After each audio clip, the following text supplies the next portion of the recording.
में मुमकिन कैबिना तब्दीली और क़ियादत के तबादले के हवाले से क़ियास आराइयां पीर के रोज शिद्दत इख्तियार कर गईं। वज़ीर आला सिद्धरामैया और डिप्टी वज़ीर आला डी.के. शिव कुमार ने कौमी दारुल हुकूमत में एक सिलसिलेवार आला सतही मुलाकातें की। सिद्धरामैया ने कांग्रेस सदर मल्लिकार्जुन खड़गे से मुलाकात की, जिसे पार्टी रहनुमाओं ने आदाब की मुलाकात करार दिया। ताहम इतलात के मुताबिक इस मुलाकात में कैबिना की तौसी पर भी बात हुई।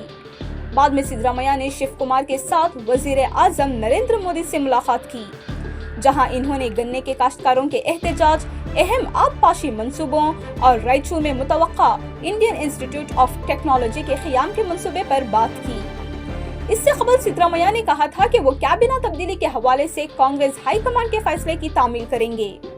2 ओहदे खाली हैं, एक बी नागेंद्रा के इस्तीफा के बाद और दूसरा के.एन. राजन्ना के हटाए जाने के बाद।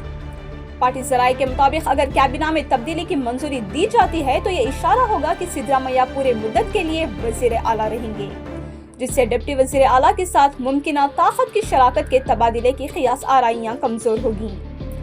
शिव कुमार ने क़ियादत में तब्दीली की बात को मुस्तरद करते हुए कहा कि ये मुलाकात एक मामूल की तंज़ीमी बातचीत थी और इन्होंने कहा, हम सब वहाँ हैं अगर पार्टी वहाँ है।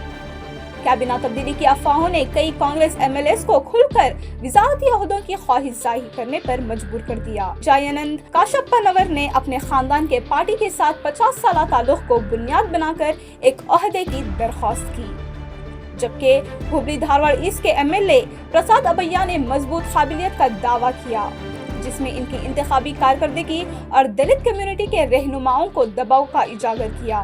Social welfare minister SC. Mahadevappa ने कहा कि ये फैसले एआईसीसी क़ियादत और वज़ीर आला पर मुनहसर हैं, जबकि होम मिनिस्टर जी. परमेश्वरा ने कहा कि इन्हें किसी इनकलाब या फौरी तब्दीलियों का इल्म नहीं है। शिव कुमार ने कहा कि इनके आबपाशी महकमा ने पीर की मुलाकात के लिए तफसीली मवाद तैयार कर दिया था। आखिर में डी.के. शिव कुमार ने कहा कि मैं कांग्रेस को ब्लैकमेल नहीं करूंगा, मैंने इस पार्टी को बनाया है और दिन रात मेहनत की है, मैं मुस्तकबिल में भी ऐसा ही करता रहूंगा। इस मामले में मजीद जानकारी के लिए देखते रहें डेली सालार उर्दू डिजिटल।